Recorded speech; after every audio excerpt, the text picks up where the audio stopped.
Hello tout le monde, j'espère que vous allez bien. Aujourd'hui on se retrouve pour une toute nouvelle vidéo et on va parler d'un des plus grands groupes de luxe au monde, LVMH. Si ce genre de contenu vous plaît, n'hésitez pas à liker, partager, commenter et à vous abonner pour soutenir la chaîne. Aujourd'hui, derrière Louis Vuitton, Dior, Sephora ou encore Tiffany & Co, pour ne citer que, se cache certainement la machine culturelle la plus puissante de l'industrie du luxe. Aujourd'hui, LVMH c'est plus de 80 milliards de chiffre d'affaires et c'est un empire tellement puissant qu'il possède des marques qu'on croyait totalement indépendantes. Finalement, le vrai génie d'LVMH, c'est qu'on oublie constamment qu'il se cache derrière ces marques-là. On va décrypter ensemble l'histoire de ce grand groupe et on va chercher à comprendre comment il est devenu aussi puissant dans l'industrie du luxe. On commence sans plus tarder, alors prends ton café, on parle mode.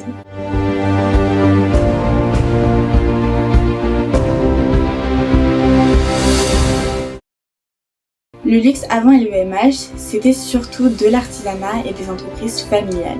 On avait des maisons indépendantes avec une image élitiste et presque finalement un entre-soi. Pour la plupart des marques, elles étaient presque anti-industrie, étaient impensables avec justement cette image élitiste de démocratiser ce secteur. Et c'est dans ce cadre qu'en 1743, dans la cour de Versailles, apparaît une des premières marques de champagne, Moët & Chandon.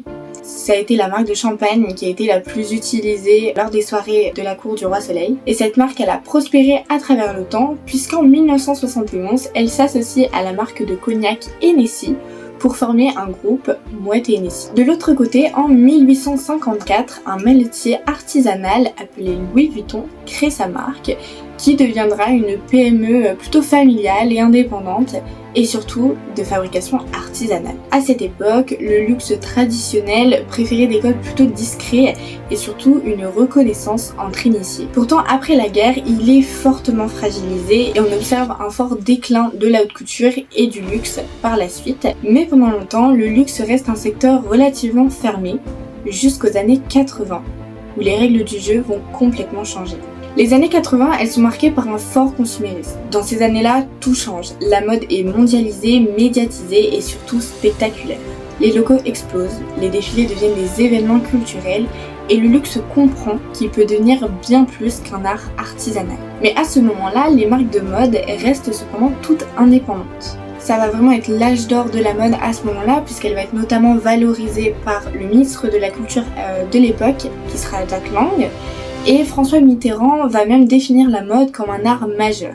Ça va vraiment être la période où la mode va se démocratiser en France, prenant vraiment la posture d'art. Qui dit augmentation du consumérisme, dit alors délocalisation et mondialisation. Et ce changement profond de la mode et du luxe va être initié tout d'abord par les créateurs italiens, notamment par Versace, qui vont en fait créer les prémices de ces empires. Les consommateurs veulent toujours plus et toujours plus vite. La structure doit donc s'adapter. C'est alors que beaucoup d'investisseurs étrangers vont commencer à vouloir racheter les maisons de luxe pour en faire des groupes.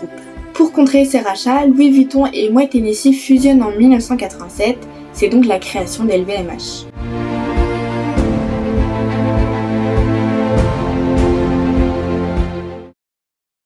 Et au milieu de cette transformation arrive un homme qui va comprendre le potentiel du luxe avant presque tout le monde, Bernard Arnault.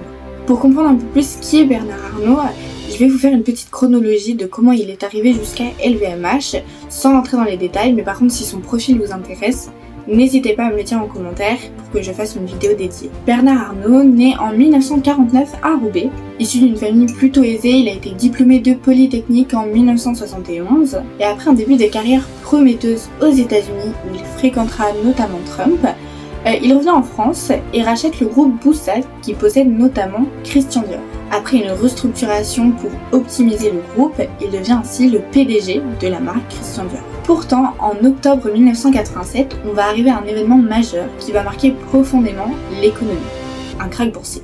L'indice Dow Jones de la bourse de New York va s'effondrer avec une perte notamment de 22,6%, soit la deuxième perte la plus importante en un jour après la crise de 2008. Le krach de 1987 fait trembler les marchés, les investisseurs fuient, mais Bernard Arnault, lui, voit quelque chose de différent. Il voit le potentiel du luxe à devenir un empire mondial.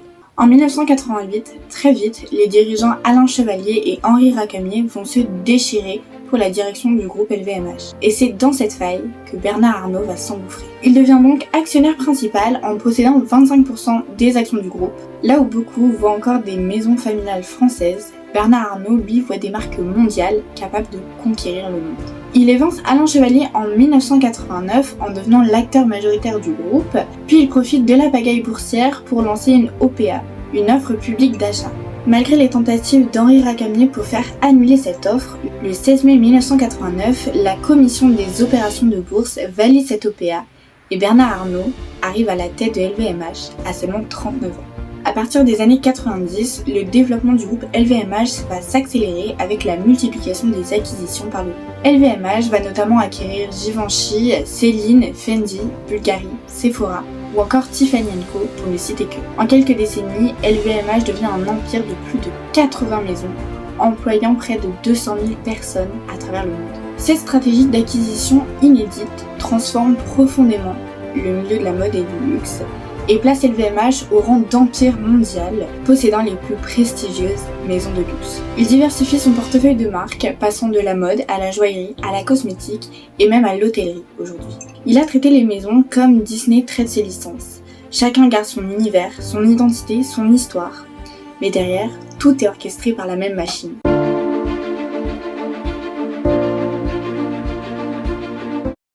Mais au-delà des chiffres, LVMH incarne surtout une image culturelle, le luxe et le raffinement à la française. Ces marques diffusent une image culturelle qui dépasse largement la sphère économique et qui va venir impacter l'image de la France à travers le monde. Et à travers sa fondation Louis Vuitton, inaugurée en 2014, le groupe joue aussi la carte du mécénat artistique. Alors oui, LVMH vend des sacs, et quand on pense à LVMH, on pense souvent à un objet de grande qualité.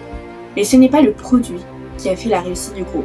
LVMH, ils vend surtout un statut, de la réussite et un rêve social.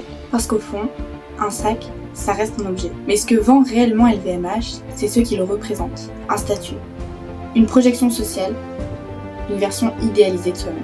Et ça, c'est rendu possible grâce à une stratégie marketing bien rodée. Tout d'abord, grâce à la gestion des images de marque, avec un storytelling qui est axé sur le savoir-faire et l'artisanat, ce qui va créer une connexion émotionnelle avec le consommateur.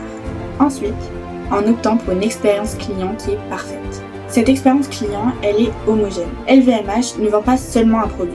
Ils vendent une expérience exceptionnelle et homogène sur tous les points de contact, que ça soit sur les sites web, sur les réseaux sociaux ou en boutique physique. Ensuite, le groupe met en avant des collaborations exclusives. On a vu Louis Vuitton qui a collaboré avec des artistes contemporains, ce qui va toucher la jeune génération et va maximiser les ventes en créant un buzz médiatique.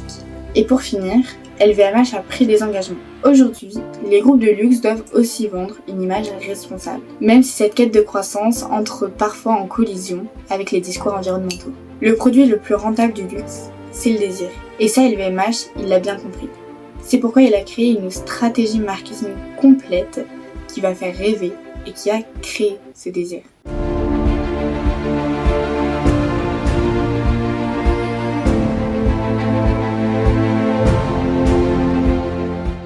Pourtant, de nombreuses critiques émergent, pointant du doigt de nombreuses contradictions. LVMH est tiraillé entre tradition et modernité, entre luxe artisanal et production globale. Parce que plus LVMH grandit, plus une question apparaît. Peut-on encore parler d'artisanat quand le luxe est devenu une industrie mondiale? Parce que c'est vrai, LVMH nous parle d'artisanat, mais on sait que les marques du groupe produisent en quantité astronomique dans une méthode industrielle et non plus artisanale comme c'était à l'époque. Un autre paradoxe qu'on peut observer, c'est que LVMH met énormément en avant son côté exclusif. Pourtant, si on regarde bien, aujourd'hui, LVMH et ses produits sont accessibles dans le monde entier. On nous parle également de tradition et pourtant LVMH met en place des campagnes d'ultra marketing et ces campagnes elles ne sont plus du tout en phase avec l'image de la tradition que le luxe avait à l'époque. Par ailleurs, on nous parle de rareté, mais encore une fois, LVMH est omniprésent. Vous avez déjà vu des publicités à la télé, vous avez déjà vu des publicités sur les réseaux sociaux, vous avez déjà vu des publicités dans la rue. Qui que vous soyez, vous avez forcément entendu parler d'une marque du groupe LVMH à un moment donné. Et pour finir, LVMH met en avant son héritage, et pourtant ce sont les premiers à utiliser les tendances TikTok pour les reproduire. C'est un paradoxe qui est énormément pointé du doigt ces dernières années, auquel LVMH tente de se défendre peu à peu. Ce qu'il faut retenir, c'est que LVMH est apparu au moment de la transformation du monde du luxe. Et cette transformation, elle n'est pas encore totalement terminée. Le luxe est encore dans cette parenthèse d'entre-deux, entre la tradition et l'actualité, ce qui fait qu'il doit garder les codes du luxe traditionnel tout en touchant la jeune génération, en s'adaptant à l'évolution de la société.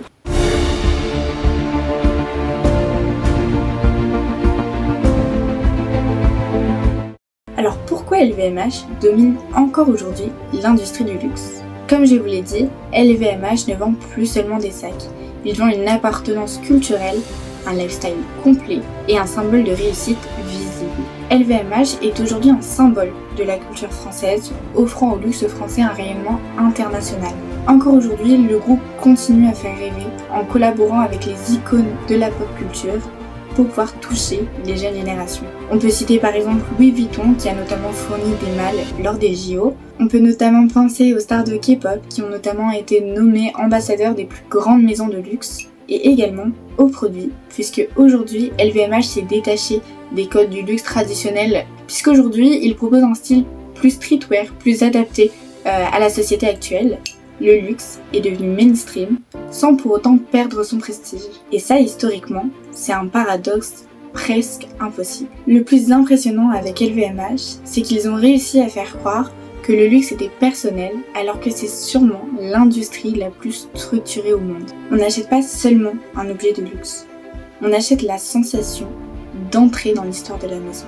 Finalement, LVMH a peut-être compris le désir mieux que tout le monde. LVMH, ce n'est pas seulement l'ascension d'un groupe puissant, c'est la mutation du luxe, de tradition et artisanat familial à industrie mondialisée. Et Bernard Arnault en est le principal acteur. En conclusion, le vrai génie d'LVMH, c'est peut-être d'avoir industrialisé le désir lui-même. Merci à tous d'avoir regardé cette vidéo, j'espère qu'elle vous a plu. Si c'est le cas, n'hésitez pas à liker, partager, commenter et à vous abonner pour soutenir cette chaîne. Et moi je vous dis à dimanche prochain pour une prochaine vidéo. Bisous!